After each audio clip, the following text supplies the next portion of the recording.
C'est à 21h hier soir que le tronçon de Hotoari a été fermé par la municipalité, empêchant la circulation sur la RT1. Sur place, le Tavana et d'autres personnalités politiques. Première raison du blocage, une taxe réclamée par la municipalité sur l'exploitation aéroportuaire en dédommagement des nuisances subies.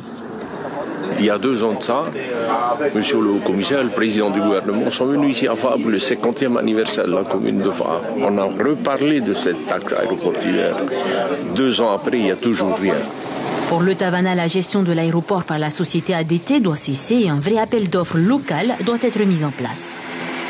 On ne veut plus que ce soit une société étrangère, qu'elle soit française ou européenne, qui vienne ici gérer les affaires qui concernent le pays. Je rappelle que l'année dernière, au mois de juin 2016, l'Assemblée générale des Nations Unies a adopté une résolution qui rappelle à la France le droit de souveraineté du peuple mahorais sur toutes les ressources. Autre réclamation, que l'État et le pays prennent leurs responsabilités quant aux promesses faites à la commune de Faa. Est-ce qu'il faut attendre encore 50 ans, c'est-à-dire un siècle, pour se faire entendre? Non. Alors, nous avons décidé de mettre en place ce barrage et on attend également la réaction surtout des responsables et du pays et de l'État. Ce matin, la circulation était ainsi fortement impactée par ce blocage et beaucoup d'automobilistes surpris ont dû prendre leur mal en patience. Non, pas du tout. Je n'étais pas au courant. Non, pas du tout.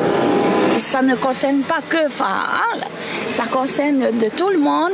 Ça fait l'État aussi fait partie. Ils ne veulent pas faire attention à Faa. On dirait on nous laisse au côté, quoi. Ils m'ont dit qu'on ne peut pas laisser passer parce que ça ne dépend pas, ça dépend du Tavana.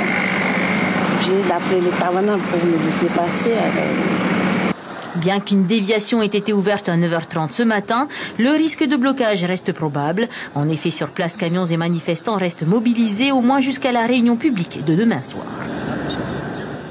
Et le ministre de l'Équipement, Luc Faataou, rappelle les normes de sécurité. La circulation des véhicules de transport en commun de personnes et de marchandises sur la RDO est strictement réglementée. Le non-respect des dispositions en vigueur expose les contrevenants à des sanctions pénales et administratives. Fin de citation. Le haut-commissaire soumis à un droit de réserve électorale n'a pas souhaité réagir. Côté gouvernement, par contre, le porte-parole s'est exprimé à l'occasion du Conseil des ministres. Caroline Fary, Marcel Bonneau.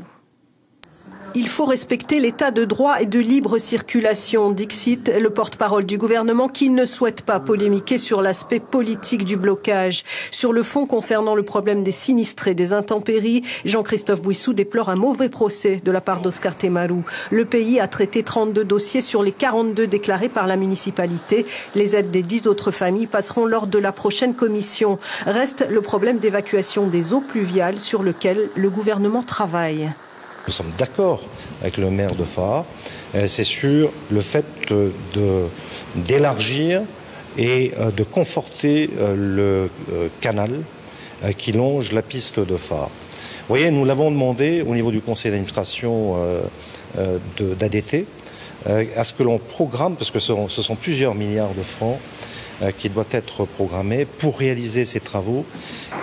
Sur l'augmentation de 17 à 25% du fonds intercommunal de péréquation, la balle est dans le camp de l'État.